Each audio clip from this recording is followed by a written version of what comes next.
सभी साथियों को जय हिंद। मैं आपका साथी डॉक्टर अशोक शर्मा एक बार फिर से आप सब लोगों के साथ।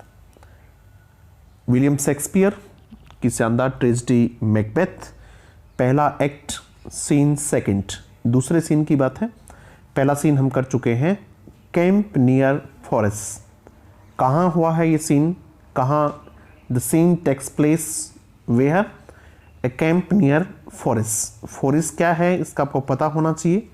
पहले हम इस पे डिस्कस कर चुके हैं, एक बार याद करने की कोशिश कीजिएगा। Enter Duncan. डंकन है किंग। मेलकॉम ये डंकन का बड़ा बेटा। डोनाल्ड बेन उसका छोटा बेटा। लेनेक्स ये एक कोई भी वहाँ का जो नोबल है with attendants. Meeting A bleeding sergeants. एक ब्लीडिंग सार्जेंट होता है, सार्जेंट एक सिपाही सैनिक है, उससे मिलते हैं डंकन। ये जो स्पीच है ये डंकन का स्पीच है। क्या कह रहा है डंकन? देखिए, what bloody man is that he can report as seemed by his plight of the revolt the newest state. What bloody man is that, ये कौन आदमी है? ये जो खून से सना हुआ आदमी है ये कौन है? ही कैन रिपोर्ट, वो हमें रिपोर्ट कर सकता है, वो हमें बता सकता है। एज सीम जैसा प्रतीत हो रहा, जैसा लग रहा है। बाय हिज प्लाइट, प्लाइट यानी उसकी स्थिति से, कंडीशन से। कैसी स्थिति है उसकी? वो ब्लड है उसके, मतलब खून से बह रहा है, तो लगता है कि वो आदमी सीधा कहाँ से आया होगा? बैटलफील्ड से आया होगा, इसलिए वो सही स्थिति बता सकता है। किसकी? Of the revolt. रिवॉल्ट यानी बैटल है यहाँ। द न्यूएस्ट स्टेट, लेटेस्ट जो बात है किसके बारे में? रिवोल्ट के बारे में। अभी हाल ही में क्या हो रहा है वो ये बात हमें बता सकता है। इसका आंसर कौन देता है? मेलकॉन देता है। और मेलकॉन कौन है? डंकन का बेटा है। Yes, this is the sergeant. ये सार्जेंट है, ये एक सिपाही है।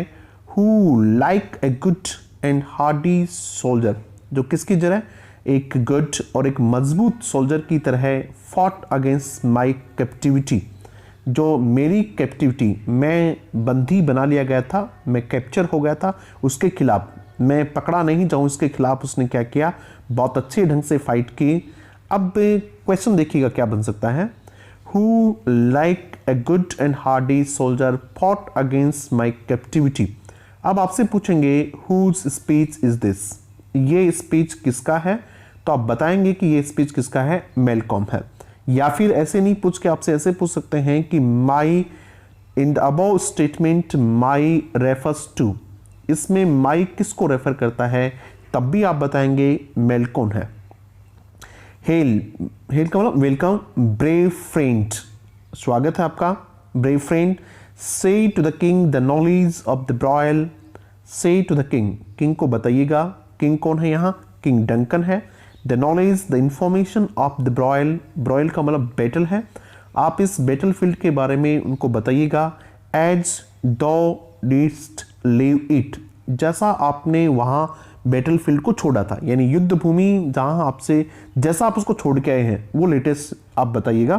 तो इसमें एक ही बात इंपॉर्टेंट है कि ये जो है मेलकॉन की जो कैप्टिविटी होती है उसको बंधक बना लिया जाता है, या फिर बंधक बनाने का जो प्रयास किया जाता है उससे कौन बचाता है उसको? तो ये सार्जेंट बचाता है।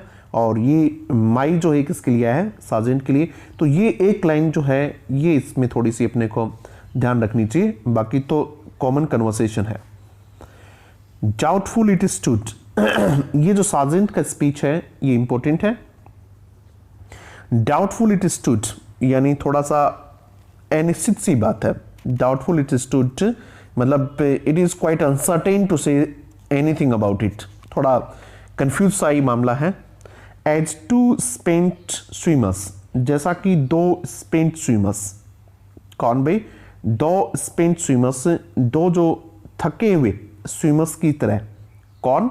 आगे बताएगा कौन है वो दोनों swimmers.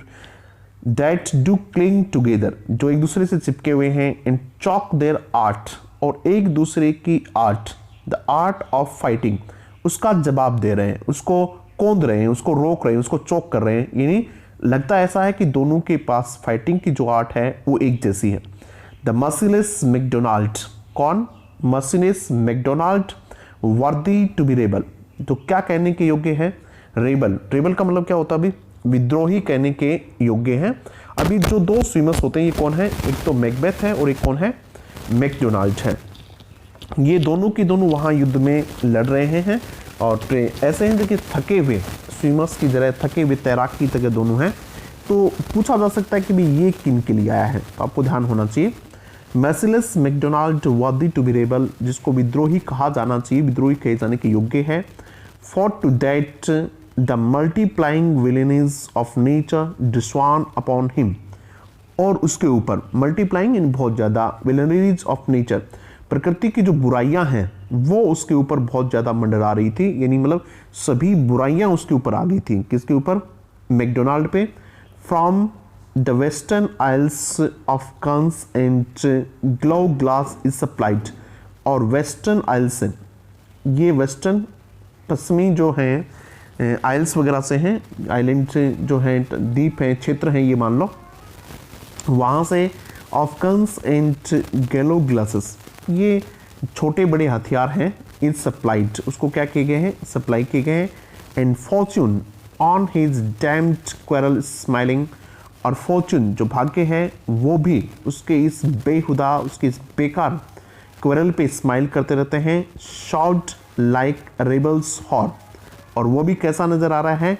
Like rebels horror. Horror का मतलब प्रोस्टिट्यूट होती है, जैसे वो उसका प्रोस्टिट्यूट हो। किसका प्रोस्टिट्यूट?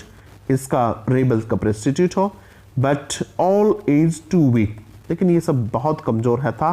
किसके लिए? For brave Macbeth. मैकबेथ के लिए ये सारी चीजें बहुत कमजोर थी। कौन कौन? कितना ही बहादुरी से कौन लड़ रहा होगा? मैकडोनाल्ड लड़ रहा होगा। कितना ही वेस्टर्न आइल से उसको सपोर्ट मिली होगी, कितना ही भाग्य उस पर मुस्कुरा रहा होगा। ठीक है, किसकी तरह है? उसके लाइक रेबल्स हॉर, उसकी हॉर की तरह। But all is too weak, लेकिन ये सब चीज़ें बहुत कमज़ोर थी, बहुत बोनी साबित हो रही थी। फॉर ब्रेव मैकबेथ, किसके लिए? मैकबेथ के लिए। Well he deserve the name, ठीक है, ब्रेव, वो इस नेम को डिजर्व करता है। डिसडेनिंग फॉर्च्यून, डिसडेनिंग का मतलब होता है डिफाइंग, नकारते हुए, जो इस भाग्य को, जो उसके साथ दे रहा था, किसको? मैकडोनाल्ड का, उसको नकारते हुए। विद हिज ब्रांडिस्ट स्टील, उसकी अपनी घुमाने वाली स्टील, ब्रांडिस्ट स्टील का मतलब होता है तलवारबाजी, मान लो घूमती हुई तलवार। विच स्मोक्ड, जो फेंक रही थी, smoke. With bloody execution, execution का मतलब होता है खून बहाने से संबंधित है ये। लाइक वेलर्स मिनियन, किसके जैसे? वेलर के मिनियन के जैसे। वेलर कौन होती है? द गॉडेज ऑफ कैरीज, और मिनियन का मतलब होता है डार्लिंग, जो किसके जैसे? The darling of goddess of carries की जैसे, साहस की देवी के प्रिय की जैसे। कैब्ड आउट हिज पैसेज, अपने रास्ते को पार करता हुआ गया। कहाँ गया? Till he face the slave, जब तक उसने किसको फेस किया? स्लेव से नहीं मिल गया। और ये स्लेव भी कौन है? मैकडोनाल्ड। ये किसके लिए स्लेव, किसके लिए है यहाँ? मैकडोनाल्ड के। मैंने इस प्रकार के शब्द आपके यहाँ लिख दिए हैं ताकि जब आप इसको वापस से टेक्स्ट को पढ़ेंगे या फिर एग्जाम से पहले जब रिवाइज करेंगे तो आपको ये टेक्स्ट मिलेगा। इसकी पीडीएफ में आपको सेंड कर दूंगा, तो ये आपको पता चल जाएगा कि स्लेव कौन है, यहाँ लिखा हुआ आपको मिल जाएगा। विच नेवर सुक हैंड, ठीक है, nor bade farewell to him, जिसने कभी उससे हाथ नहीं मिलाया, कभी उससे फेयरवेल नहीं की, यानी कोई फॉर्मेलिटी नहीं की उसके पास में उसके। टिल ही अनसीम्ड, अनसीम्ड का मतलब चॉप, चॉप का मतलब चीर देना। हिम, जब तक उसने उसको चीर नहीं दिया। From nave to the chaps, कहाँ से? नेव, नाभि से लेके जबड़े तक, यानी पूरे का पूरा उसको चीर नहीं दिया। And fixed his head upon our battlements, और कहाँ? हमारे जो बैटलमेंट्स थे, हमारा जो युद्ध का स्तर था, हमारी साइड जहाँ, वहाँ उसका क्या फिक्स कर दिया? उसका हेड फिक्स कर दिया। समझ में आई क्या कहना चाह रहा है? अब ये इस पूरे के पूरे सार्जेंट वाले स्पीच में दो बातें हमें समझाई हैं और दो तीन बातें हमें समझनी चाहिए। पहला तो ये है कि स्पेन स्विमर्स किसके लिए आया, इससे ये पता चलेगा कि दो लोगों के बीच में बैटल है, वो दो लोग कौन है। उसके बाद पूरे में मैकडोनाल्ड को पूरी तरीके से रेबल बताने की कोशिश की है। दूसरी बात, भाग्य ये बताया गया है कि किसके साथ है? मैकडोनाल्ड के साथ है। बाकी लोग भी उसको क्या करते हैं? हथियार सप्लाई करते हैं। लेकिन मैकबेथ इन सब के बावजूद भी बहुत ब्रेव है, मैकबेथ के सामने सारी चीज़ें गौण हैं। इसका मतलब मैकबेथ को यहाँ वर्दी और ब्रेव बताने का प्रयास किया है। क्या बताने का बेटा? वर्दी और ब्रेव बताने का प्रयास किया। किसको? मैकबेथ की यहाँ ब्रेवरी। जैसा कि विलियम शेक्सपियर के जितने भी ट्रेजेडीज हैं उनके जो हीरोज हैं, प्रोटैगनिस्ट हैं, वो वर्दी हैं, ब्रेव हैं। तो यहाँ ये साबित करने की कोशिश की है कि विलियम शेक्सपियर का जो मैकबेथ है वो बहुत ही ब्रेव कैरेक्टर है। उसके बाद देखिएगा 2-3 फ्रेजेस काम में ली हुई हैं जिनको हमें याद रखना चाहिए। पहला तो कौन सा? ये वेलस मिनोन, ये काम में लेना चाहिए कि इसका मतलब क्या होता है, कि किसके लिए यूज हुआ है। उसके बाद ये द स्लेव, यहाँ ये स्लेव वर्ड किसके लिए यूज हुआ है? मैकडोनाल्ड के लिए यूज हुआ है। मतलब ये कह रहा है कि इसमें जब तक इसमें इतना बहादुर था, ये था, वो सारी चीज़ें लड़ रहा था, लेकिन मैकबेथ के लिए सब बहुत ही आसान काम था और उसने बिल्कुल किसकी तरह है? गॉडेज ऑफ करेज, साहस की देवी की डार्लिंग के रूप में उसने क्या किया? उसका सामना किया। किसका? मैकडोनाल्ड का। और उससे कोई फॉर्मेलिटीज़ वगैरह नहीं की और उसके पास पहुंचा और उसको पूरे को चीर दिया और उसका जो हेड था वो कहाँ? बैटलमेंट के यहाँ टांग दिया। ये बात थी। अब इसका जवाब कौन दे रहा है? इसका जवाब डंकन दे रहा है। ओ वैलियंट कजन, वर्दी जेंटलमैन। ठीक है, वैलियंट का मतलब ब्रेव होता है एंड वर्दी जेंटलमैन, ये वर्ड्स किसने किसको कहे? फर्स्ट एक्ट में यदि पूछते हैं तो ये वर्ड किसने किसको कहे, ये कंफ्यूज करेगा आपको, क्योंकि डंकन यदि कह रहा है, आपसे पूछेंगे ये कि डंकन ये किसको कहता है। ठीक है, तो Duncan addresses this words to, तो फिर आपको लगेगा कि हो सकता है ये अगर नहीं पढ़ा हुआ है तो मैकबेथ को वहाँ अंदाज लगाएंगे आप लोग कि बहादुर किसको कह रहा होगा, मैकबेथ को कह रहा होगा या फिर बंको को कह रहा होगा, लेकिन यहाँ किसको कह रहा है? ये सार्जेंट को कह रहा है। तो इस प्रकार के स्टेटमेंट वो पूछ लेते हैं और फिर अपन समस्या में आ जाते हैं। फिर देखिएगा सार्जेंट कह रहा है as whence the sun, as जैसे ही, वेन्स द सन जो ही सूर्य क्या होता है?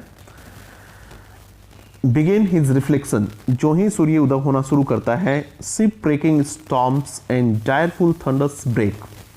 शिप ब्रेकिंग मतलब शिप्स वगैरह को नस करने वाला storm and direful thunders break, और बहुत ही खतरनाक थंडर ब्रेक होती है। So from that is spring, so from that is spring whence the, बिल्कुल उसी तरीके से spring whence comfort seem to come discomfort swell, और उसी प्रकार से क्या आता है? जैसे उसी स्रोत से कंफर्ट आती है उसी से फिर क्या आना शुरू हो जाता है? डिस्कम्फर्ट आनी शुरू हो जाती है। क्या कहना चाह रहा है इस लाइन से समझना थोड़ा सा, कि जैसे ही जिस प्रकार से सूर्य उदय होता है, तूफान वगैरह ये सब आते हैं, ठीक है, वैसे ही ये कह रहा है कि जैसे ही कुछ अच्छा होना शुरू हो जाता है, means comfort seem to come, जब कंफर्ट्स कुछ अच्छा होना लगता है कि हो रहा है, डिस्कम्फर्ट स्वेल्स, फिर क्या होता है? डिस्कम्फर्ट होना शुरू हो जाती है। यानी एक बार कुछ लगता है कि अच्छा हो रहा है तो थोड़ी देर बाद ही लगता है कि बुरा होना शुरू हो जाता है। अब होता क्या है कि एक बार लगा कि मैकबेथ ने उसको चीर दिया है और मैकबेथ जीत गया है, उसी समय क्या होता है? कुछ दूसरी समस्याएं आ जाती हैं। मार्क किंग ऑफ स्कॉटलैंड, ध्यान दीजिए, king of Scotland mark, no sooner justice had with valour armed compelled these speaking kerns to touch their heels. जैसे ही, no sooner justice had with valour, साहस और न्याय, ये बिल्कुल सेक्स मैकबेथ के लिए। आर्म्ड कंपेल्ड, ये पूरा का पूरा मैकबेथ है। Justice had with valour armed, न्याय किस ताकत के साथ जो सुसज्जित थी, यानी Macbeth. Compelled these speaking kerns, जो ही इनको जो उनके लोग थे उनको क्या किया? कंपेल किया भागने के लिए, टू टच देयर हील्स, कि वो अपनी, टच हील्स का मतलब होता है भागने के लिए। जैसे ही उनको भगाया, बट उसी समय द नॉर्वेजियन लॉर्ड, उसी समय नॉर्वेजियन लॉर्ड सर्वेइंग वेंटेज, इस चीज़ का फ़ायदा उठाते हुए, विद फाबिस्ट आर्म्स, अपने आर्म्स के साथ, बिल्कुल साइनिंग आर्म्स के साथ, and new supplies of man, और कुछ नए लोगों की सप्लाई के साथ, बिगन ए फ्रेश असल्ट, एक नया अटैक शुरू कर देते हैं। असल्ट का मतलब क्या होता है? अटैक, एक नया अटैक शुरू कर देते हैं। कब? जो ही विलियम शेक्सपियर ने, सॉरी मैकबेथ ने क्या किया? उनको भगाया, वो लोग के आगे भागने लगे। जैसे मैकडोनाल्ड को मार दिया गया, उसी समय कौन आए? नॉर्वे के लॉर्ड आए और इस चीज़ को क्या करते हुए, फ़ायदा उठाते हुए नए हथियार और नए लोगों की सप्लाई के साथ एक नया अटैक शुरू कर दिया। डंकन, डिस्मेड नॉट दिस, डिस्मे का मतलब होता है डिस्टर्ब करना, क्या इस बात ने उनको डिस्टर्ब नहीं किया? किसको? और कैप्टन्स, हमारे कैप्टन्स को। और कैप्टन्स कौन है यहाँ? आगे दोनों के नाम दिए हुए हैं, मैकबेथ और बैंको, ये दोनों के दोनों हमारे कैप्टन्स हैं। अब वो कह रहा है कि ऐसा तो नहीं हुआ कि कहीं वो लोग वापस से नई सेना लेके आ गए नॉर्वे के लोग, तो ये दोनों के दोनों परेशान तो नहीं हुए। अब सार्जेंट कह रहा है यस, हाँ थोड़े डिस्टर्ब तो हुए। यस का मतलब क्या है? हाँ थोड़े डिस्टर्ब तो हुए, लेकिन कितना डिस्टर्ब हुए? एज स्पैरो ईगल्स, जैसे स्पैरो किसको डिस्टर्ब कर सकती है? ईगल को डिस्टर्ब करती है। बस इतना ही डिस्टर्ब हुए जैसे कोई छोटी सी चिड़िया बाज को क्या कर सके? डिस्टर्ब कर सके। और द हेयर द लॉइन, जिस प्रकार से एक रैबिट, खरगोश जो है उस शेर को कितना डिस्टर्ब कर सकता है? इफ आई से शुट, यदि मैं ठीक ठीक बता पा रहा हूं तो I must report they were as cannons overcharged with double cracks. मैं अगर आपको ठीक से बता पाऊं तो they were cannons, वे उस प्रकार से तोप थे। वो कौन? हमारे captains. overcharged with double cracks, cracks का मतलब बारूद होती है। डबल cracks एम्यूनिशन के साथ थे, चार्ज थे। so they doubly redoubled, double 4 गुना तरीके से stock upon the Foy, Foy का मतलब होता है एनिमीज, तो उन्होंने 4 गुना तरीके से पूरी ताकत के साथ, जो ही उन्होंने देखा कि नई सेना आई हुई है तो बिल्कुल एकदम पूरी ताकत के साथ उन्होंने 4 गुना ताकत के साथ उन्होंने दुश्मन पर अटैक कर दिया। एक्सेप्ट द मींट, उनका मतलब ये था, क्या मतलब था? To bathe in the reeling words, bathe in नहाना, रिकिंग वुंड्स यानी बिल्कुल खून से लथे पथे वुंड्स में नहाना, और memorise another Golgotha I can not, yes आगे दूसरी लाइन है, और ये है कि किसकी याद दिलाना? किसकी? The site of Jesus crucifixion. ये इस प्रकार के वर्ड जो हैं ये अलूजन कहलाते हैं, रेफरेंस कहलाते हैं। ये जो वर्ड है ये किसका है? GOLGOTH, ठीक है, गोलगोथ। ये जो वर्ड है ये किसके लिए है? ये वो जगह है जहां जीसस का क्रूसिफिकेशन हुआ था, जहां जीसस को सूली पे चढ़ाया गया था, तो खून लहू लहान हो गए थे।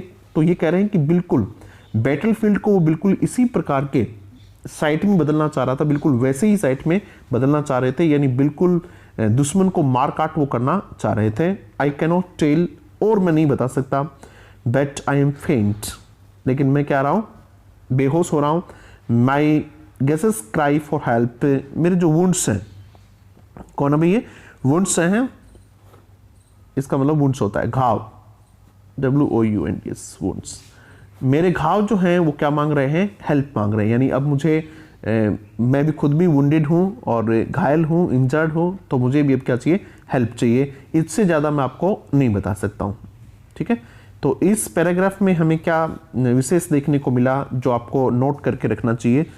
एक तो ये है कि ये एज कहाँ का क्या है ये, तो ये कह रहे हैं कि भाई नई आर्मी के बाद उन्हें डिस्टर्ब हुए कि नहीं हुए, तो इस प्रकार के कुछ कंपैरिजंस किए हुए हैं। उसके बाद में ये जो वर्ड है ये इंपॉर्टेंट वर्ड है, इसको आप लोग थोड़ा सा ध्यान रखेंगे इस बात को कि किसके लिए यूज हुआ है, कब यूज हुआ है, कौन से एक्ट में, कौन से सीन में यूज हुआ है, तो ये थोड़ा आप पे ध्यान दे लेंगे। उसके बाद नेक्स्ट बढ़ते हैं।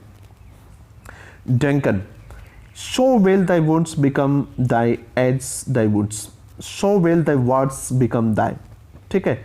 दे स्मैक, जिस प्रकार से आपके शब्द हैं उसी प्रकार से आपके वुड्स, आपके घाव हैं। They smack the indicate of honour both, ये दोनों ही दोनों क्या है, किसको इंडिकेट कर रहे हैं? ऑनर को इंडिकेट कर रहे हैं, यानी आपके शब्द और आपके घाव दोनों विश्वसनीय हैं जो ऑनर को इंडिकेट कर रहे हैं। गो गेट हिम सर्जन, जाओ और उसका क्या करो भी? इलाज करवाओ। तो ये चला जाता है sergeant. Who comes here, enter Ross, ठीक है। डंकन फिर पूछता है कि कौन है, तो कौन आ रहा है? अभी रॉस आ रहा है। वेलकम कर रहा है द वर्दी थेन ऑफ रॉस, कौन आया अभी? डंकन ने पूछा कि कौन है, देखिएगा तो कौन है यहाँ? वर्दी थेन ऑफ रॉस आ रहा है वो। लिनक्स कह रहा है what a haste looks, important line अभी, what a haste looks through his eyes, कितनी जल्दी, कितनी बेचैनी उसकी आंखों से नजर रही है। So should he look that seems to speak things strange. तो ऐसा लगता है कि सो शुड ही लुक्स, जैसा वो दिख रहा है, दैट सीम्स ऐसा प्रतीत होता है, टू स्पीक थिंग्स स्ट्रेंज, कि ये कुछ विशेष बात बताएगा। मतलब इसकी आंखों में देखिएगा किस प्रकार की लुक है, हैश लुक है, तो ऐसा लगता है कि कुछ विशेष बातें इसके पास कुछ विशेष है बताने के लिए। He has something very particular to say, कुछ चीज़ें उसके पास हैं जो बहुत हैं। Yes, God save the kings, ये कॉमन चीज़ है। वेन्स कम्स दाउ वर्दी थिंग, आप कहाँ से आ रहे हैं, वर्दी थिंग आप कहाँ से आ रहे हैं, डंकन पूछा है रॉस। फ्रॉम 5 ग्रेट किंग, मैं 5 से आ रहा हूँ। वेहर, जहाँ। द नॉर्वेजियन बैनर्स फ्लाउट, फिर ये भी युद्ध की बात बता रहा है। Where the Norwegian banners flout the sky and fan our people cold, जहाँ नॉर्वेजियन के जो लोग हैं वो फ्लाउट कर रहे हैं, डिसरिगार्ड कर रहे हैं, डिसरिस्पेक्ट कर रहे हैं the sky and fan our people cold, और हमारे लोगों का उत्साह कम कर रहे हैं। यानी नॉर्वेजियन जो बैनर्स हैं वे लहरा रहे हैं, जो हमारा अपमान कर रहे हैं और हमारे लोगों का उत्साह कम कर रहे हैं। Norway himself with terrible numbers, Norway जो है खुद बहुत बड़ी संख्या के साथ, assisted by that most disloyal traitor, और किसके साथ असिस्ट, किसके साथ है वो, किसके साथ आया हुआ है, जो मोस्ट डिसलॉयल ट्रेटर है, हमारा जो गद्दार है वो कौन है, द थेन ऑफ कौडर। कौन है भैया, थेन ऑफ कौडर। ये पूछेंगे मोस्ट डिसलॉयल कौन है यहाँ, थेन ऑफ कौडर है। बिगिन ए डिसमल कॉन्फ्लिक्ट, और उन्होंने एक नया क्या शुरू कर दिया, कॉन्फ्लिक्ट, एक नया युद्ध उन्होंने के नया शुरू कर दिया। किसने, नॉर्वे ने किसके साथ मिलके, थेन ऑफ कौडर के साथ मिलके। टिल, कब तक, फिर देखिएगा, till that Bellona's bridegroom left in proof, ये किसके लिए आया है, बेलोनाज ब्राइडग्रूम, ये शब्द किसके लिए आया है, मैकबेथ के लिए आया है। और बेलोना कौन है, रोमन गोडेज ऑफ वॉर है, ठीक है।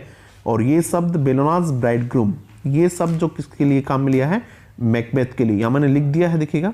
लेफ्ट इन प्रूफ, आर्म्ड, पूरी तरीके से युद्ध से, अपने हथियारों से सज्जित। कन्फ्रंटेड हिम, जब तक वो उनसे नहीं मिला, विद सेल्फ कंपेरिजन्स, बिल्कुल उनके बराबर की ताकत के साथ, सेल्फ कंपेरिजन्स बिल्कुल बराबर की ताकत के साथ। पॉइंट अगेंस्ट पॉइंट रेबेलियस, बिल्कुल पॉइंट टू पॉइंट, एकदम पॉइंट टू पॉइंट उनका विरोध किया।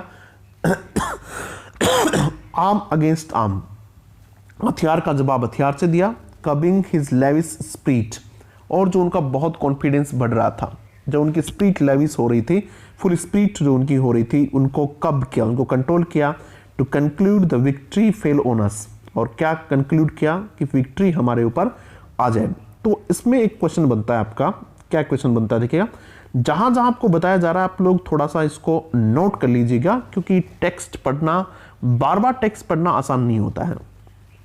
आपको भी जब एग्जाम के आप बहुत नजदीक चले जाएंगे तब आपको टेक्स्ट पढ़ने में, बाकी पूरा मैटर रिवीजन करने में कम समय लगेगा, और टेक्स्ट पढ़ने में, जिस प्रकार से जुलाई किट का टेक्स्ट है, मैकबेथ का टेक्स्ट है, दोनों टेक्स्ट पढ़ने में आपको बहुत समय लगेगा। तो कुछ चीजें आपके पास अगर टेक्स्ट है, अगर आपने परचेज कर लिया है, तो टेक्स्ट की साइड में कहीं भी इसको नोट करते चलें, या फिर कहीं भी कुछ हाईलाइट कर लें।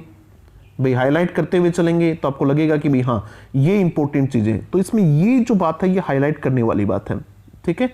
उसके बाद ये देखिएगा, Norwegian assisted by most disloyal traitor, दोबारा फिर कौन आए, नॉर्वेजियन आए, किसके साथ आए, इस डिसलॉयल ट्रेटर के साथ आए। ये कौन है, थेन ऑफ कौडर है।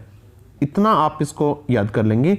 उसके बाद इसमें जो एक फैक्चुअल क्वेश्चन बनता है वो ये बनता है कि विक्ट्री की सूचना किसने दी, who informed about the victory, victory के बारे में किसने इन्फॉर्म किया। तो देखिएगा किसने इन्फॉर्म किया है, आपके पास ऑप्शंस वहां मिलेंगे कि ये सार्जेंट ने किया, रॉस ने किया, मैकबेथ ने किया, या फिर बेंको ने किया।